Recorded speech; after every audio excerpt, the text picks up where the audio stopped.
දැන් කවියෝ දැන් නිර්මාණකරු ගෑනු ගැන කියන විදිය බලපන්. සාමාන්‍ය සින්දුව ඇතුලේ දාන්න ඕනේ නැති, සාහිත්‍යෙට දාන්න ඕනේ නැති නොගැලපෙන උපමා ටිකක් තියෙනවා.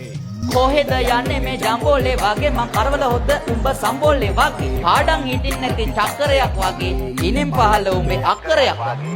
වචන ටික ඇහෙද්දි මේ ගෑනියෝ මොන විදිහටද උඹට මතක් වෙන්නේ? කොහෙද යන්නේ මේ ජම්බෝලේ වගේ. යකෝ ගෑනියෙක්ගේ තියෙන්න ඕනේ අර গিitar එකක බඳ වගේ පෙනුමක්. ඒකයි කිව්වේ එංගසුකගත හැක මිටින කියලා. මේක ජම්බෝලයක්. අනිත් එක මිනිහෙක් ජීවිතේට මං කරවල හොද්ද උඹ සම්බෝලේ වගේ. ගඳේ බෑ කරවල හොද්ද. ඊළඟට පාඩම් හිටින් නැති චක්‍රයක් වගේ. ඉස්කෝලේ ගිහින් ගුටි කාපන්. චක්‍රේ පාඩම් නැහැ. හරි ඒක පැත්තක තියපන්කෝ. ඉනෙන් පහළ අනේ අර තොටගම්මේ හාමුදුරුවෝ කිව්වේ පුතේ රියසක වගේ පුළු ලොකුලක් තියෙනවා කියලා මූ කියනවා. මූට ඕනේ වෙනවා ඊට වඩා ලොකු එකක් කියන්න. ඉනෙන් පහළ උඹේ අක්කරයක් වගේ. සජි ප්‍රේමදාස දැක්කනම් උදා ගම්මානයක් හදනවා. අවුල්ලා අක්කරයක් වගේ.